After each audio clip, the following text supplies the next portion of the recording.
ceux qui portent en eux l'espoir du changement dans ce pays sont des candidats dangereux pour le président Sassou. Parce qu'au moins, ils parlent vrai, ils ont la capacité et ils peuvent agir pour changer les choses dans ce pays. Et les Congolais les connaissent. Nous, au niveau de l'ARP, nous prétendons symboliser l'opposition vraie dans notre pays. Parce que nous n'irons jamais à la compromission avec le pouvoir actuel. Alors, en 2015, il a fait voter, il a fait imposer sa volonté. Quelle stratégie pour arrêter maintenant? Mais dans un pays, quel qu'il soit, même les États-Unis, il y a un homme le plus fort. L'homme le plus fort s'appelle le peuple. Si le peuple congolais se lève et dit non, le président Sassou n'imposera rien dans ce pays. Il sera même le premier à fuir. Mais pour que le peuple congolais arrive à dire non, il faut que les patriotes, les démocrates plutôt, les républicains sincères, puissent l'édifier, puissent l'instruire et puissent l'amener à se mettre debout. Notre pays a une histoire, vous ne l'ignorez pas. Chaque fois que les Congolais sont mis debout, aucun dictature n'a su s'imposer dans ce pays. Aucun dictateur n'a pu s'imposer dans ce pays. Donc, voilà la stratégie, c'est que le peuple congolais puisse s'imprégner réellement du coup d'État permanent qu'on lui impose à chaque fois pour dire non, ça suffit, l'histoire ne veut plus cela. Et vous verrez que ça changera.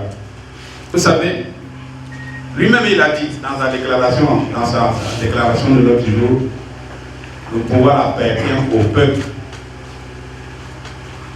Le pouvoir dans tout pays appartient au peuple souverain. Et pour que le peuple souverain te le délègue, il faut l'interroger. Et en matière constitutionnelle, la meilleure façon d'interroger un peuple, le peuple souverain pour demander son avis, c'est le référendum constitutionnel. Mais pourquoi modifier la procédure de révision constitutionnelle? Quel est l'intérêt pour le président Sassou? Notre pays n'est pas en péril. Quel est l'intérêt pour lui aujourd'hui de modifier la procédure de révision constitutionnelle pour l'attribuer au président alors que le peuple souverain existe? Pourquoi ne pas avoir demandé au peuple souverain par un référendum, voulez-vous qu'on maintienne l'état d'urgence ou de siège à 20 jours ou voulez-vous qu'on augmente à 90 jours? Le peuple aurait répondu à cette question.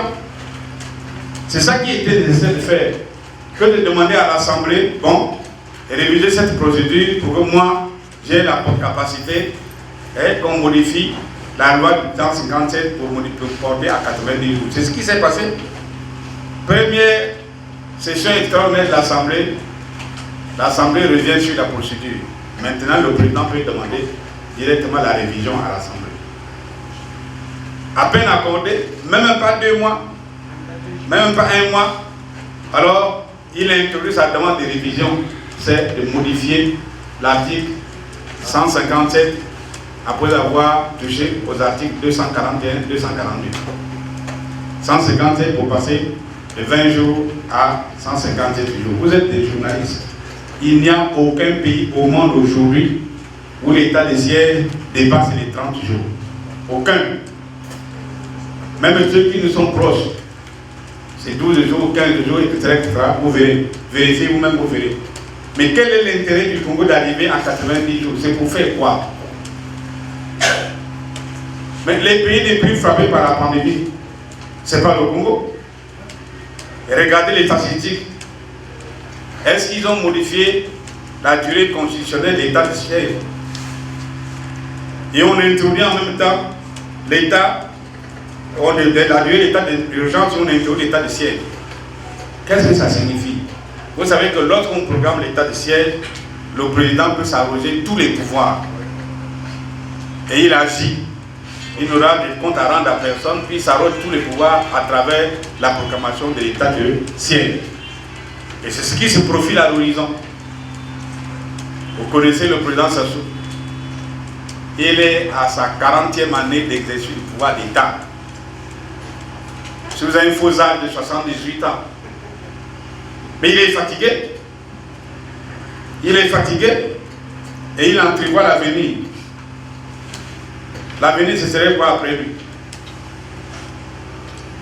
Avec tout le désordre qui est dans notre pays, le désordre financier, le désordre social, le désordre économique, mais tout homme politique s'interroge, qu'est-ce que moi je deviendrais si je suis à côté, si quelqu'un d'autre me remplace? Alors il prend ses précautions, il veut assurer ses arrières. La meilleure garantie, c'est d'avoir son sang à la tête. Si je mets mon fils, le fils viendra me condamner? Non. Voilà le problème qui se pose aujourd'hui. Les Congolais, vous devez vous en rendre compte réellement. Rendez-vous compte, et vous les journalistes, rendez bien compte aux Congolais que la stratégie c'est celle-là. L'histoire d'urgence sanitaire, état de siège, ce n'est qu'un prétexte. La vraie réalité, c'est d'assurer les arrières. Qui me succédera? Et il en est conscient. Alors, il me dit, vous parlez de vraie opposition. Quelle est la vraie opposition? Et quels sont les critères des élections? Mais très simple, mon frère. Nous avons une ligne politique dans chaque parti. C'est la ligne politique par rapport à la situation du pays. Et regardez, moi hier, j'ai suivi une télévision. Quelqu'un, que tu connais à peine, s'est proclamé chef de l'opposition congolaise. Alors, il dit, oui, la procédure, et elle avait dit, moi en tant que chef d'opposition congolaise, je propose qu'on vote la loi. Mais ce n'est pas un opposant. Un opposant, ce qui vient se passer à l'Assemblée, la première chose, c'est de rejeter ça. Et pourquoi? Vous allez dire qu'il y a un qui a dit que ça a été déjà fait. Mais les députés qui sont à l'Assemblée, ils ont été nommés. Tous les démocrates et tous les républicains congolais doivent se mettre debout pour dire non. On n'arrivera pas à ce niveau-là. Parce que si on y arrive, alors on va plonger le pays dans une situation catastrophique. Et moi qui vous parle, j'ai écrit au président Sassou une lettre personnelle, j'ai écrit pour lui dire non, président, ne conduisez pas votre pays à la guerre. Voilà ce qui se passe. Et c'est la raison pour laquelle, pour ces vœux, nous avons tenu à souligner clairement cette situation grave qui se profile à l'horizon pour que, à travers vous, les gens de la plume, que les Congolais prennent conscience que si nous continuons sur cette voie, nous amenons notre pays au désastre.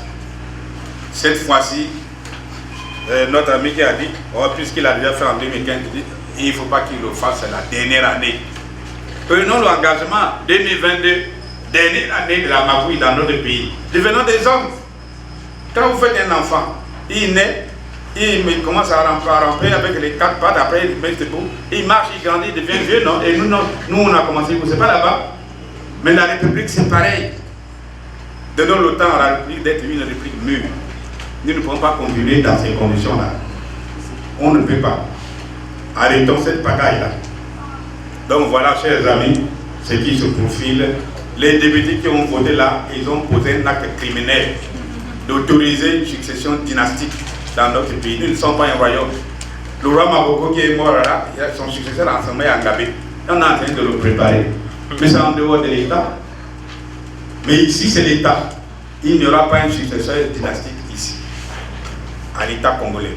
Disons non, non, non, ça ne se produira pas. Non à la succession dynastique.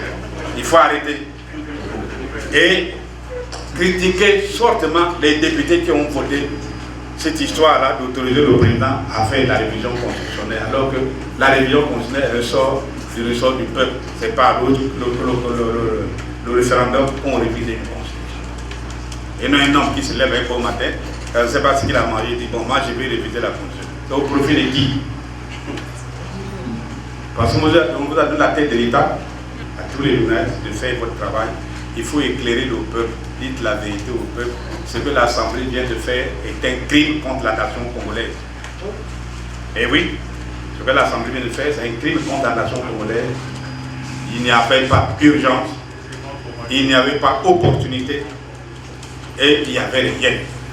Cette disposition, réviser la procédure et réviser la constitution, aujourd'hui ça ne s'imposait pas. Les Congolais ont autre préoccupation. Leur préoccupation, et regardez les gens qui meurent tous les jours. Tous les jours, vous ne voyez pas les morts. Il y a 2 semaines, on comptait déjà 600 cadavres à la morgue du CHU de Brazzaville.